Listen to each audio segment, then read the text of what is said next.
We're continuing the Easter feast by bringing you another great recipe. French toast and tiramisu are a match made in heaven. And this recipe is one that you will love whether it's for breakfast or dessert.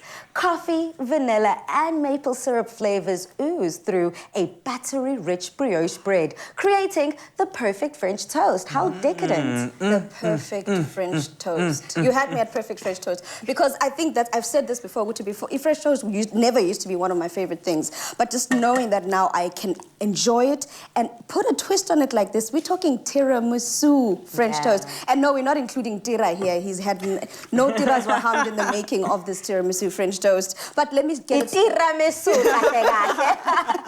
So I'm going to get it started for you. And one of the most important things that are needed when making a tiramisu is the base, or rather the French toast. That needs a beautiful soaking base in there. And it starts off with a good kind of egg. You need to make sure you've got good quality eggs, eggs that are nutritious, eggs that are fresh. You know, it is important to make sure that your eggs are fresh. And the best thing about the NULAID eggs is you know that they're nutritious, they're fresh, they are farm to table, so at least you know where the eggs are coming from. Absolutely. Right, so I'm going to start with just 2 of our eggs. I'm using 2 large eggs, which is another great thing about NULAID is that they come in so many different it's long bundles depleted varieties.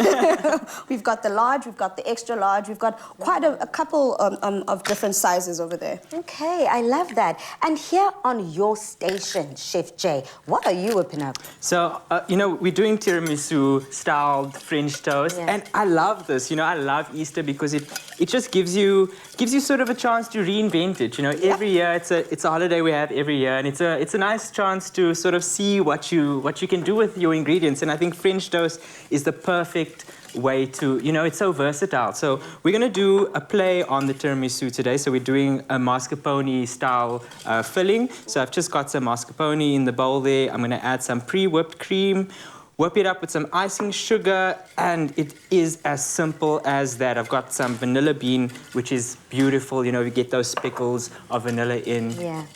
It's just delicious. Very delicious. Now, when it comes to whipping your cream, do you have to whip it to stiff peaks? How do you know when it's enough now, you can stop whipping? So when you're working with something like a mascarpone, it tends to, you know, want to split very quickly. So don't over whip.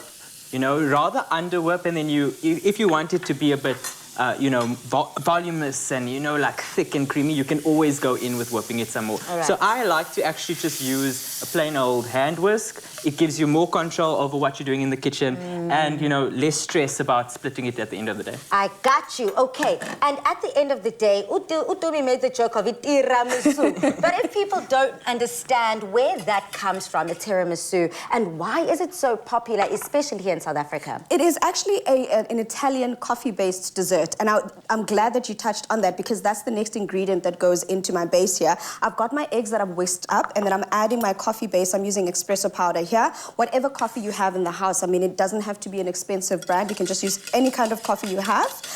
But in essence, that's what it is. The tiramisu is an Italian coffee-based dessert that has the flavors like Jay has already mentioned there with the mascarpone because it's got a beautiful cream that goes with it.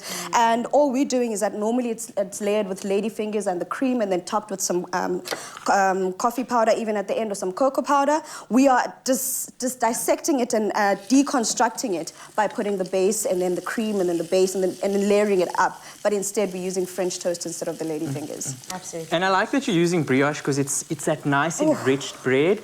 But, you know, it can be sometimes a bit pricey. Yeah. But, you know, go for whatever bread you have at home. Government you know, loaf. white, brown, whatever you have. The idea is that you can use up your stale bread, doesn't go to waste. And that, you know, we love that on Afternoon Express. Yeah, nothing goes to waste here on the show. But I'm ready to have a taste. Girl. So here comes the tiramisu part where we are layering up each slice of the French toast that you've made with some of that mascarpone and all the other toppings. So, you know, yeah, you can be creative. You can make a little sandwich. You can make a stack depending on what you'd like at home. I mean, I like it bountiful. I like a big stack, as you can see over there. Yeah. And then last but not least, the most important part, just a dusting of cocoa powder, and look at how beautiful that is. And you can see the color and the aromas that this is giving off. It's classic tiramisu flavor.